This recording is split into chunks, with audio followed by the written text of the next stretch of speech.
Hello hi மக்களே, இந்த வீடியோவில் வெறும் 700 ருபீஸில் எப்படி ஒரு க்ளவுட் கிச்சன் ஆரம்பித்து அது லைவ் பண்ணுறதுன்னு சொல்லிட்டு தான் பார்க்க போகிறோம். இது வரைக்கும் இந்த சீக்ரெட்டை யாரும் சொல்லியிருக்க மாட்டாங்க. இந்த 700 ருபீஸில் டொமைனு, ஹோஸ்டிங்கு, டேட்டா பேஸு எல்லாமே இதில் அடங்கும். ஸோ உங்களோட வெப்சைட்டை ஹோஸ்ட் பண்ணுறதுக்கு ஒரு ஹோஸ்டிங் பிளாட்ஃபார்ம் வேணும்ல, அதுக்கு நான் யூஸ் பண்ணுற பிளாட்ஃபார்ம் ஏடபிள்யூஎஸில் நான் ஒரு EC2 இன்ஸ்டன்ஸை லான்ச் பண்ண போகிறேன். ஸோ இந்த AWS கன்சோலில் நீங்கள் 1 இயர்க்கு ஃப்ரீயாக யூட்டிலைஸ் பண்ணிக்கலாம். இந்த AWS வந்து பார்த்தீங்கன்னா ஒரு க்ளவுட் பிளாட்ஃபார்ம். இது வந்து நிறைய சர்வீஸ் ப்ரொவைட் பண்ணுது. இதில் நம்ம ஒரு சர்வீஸை எடுத்துக்க போகிறேங்க, நம்ம ஹோஸ்ட் பண்ணுறதுக்கோசரம். இது வந்து பார்த்தீங்கன்னா EC2. நான் ஒரு AWS லினக்ஸ் மிஷினை கிரியேட் பண்ணுறேன். ஸோ நம்ம இப்போ லினக்ஸ் மிஷினை சக்ஸஸ்ஃபுல்லாக லான்ச் பண்ணியாச்சு. சரி, ஒரு மிஷினை லான்ச் பண்ணால் மட்டும் போதுமா?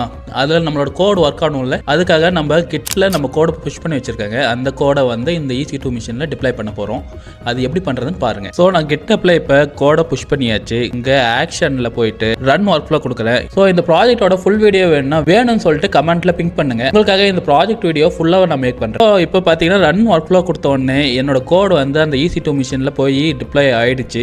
இப்போ நான் அதோட பப்ளிக் ஐபியை எடுத்து போட்டேன்னா இப்போ எனக்கு அந்த வெப்சைட் வரும். ஸோ நான் இப்போ பப்ளிக் ஐபி எடுத்து நான் ப்ரௌசரில் போடுறேன். பாருங்கள், வெப்சைட் இப்போ லான்ச் ஆகிடுச்சு.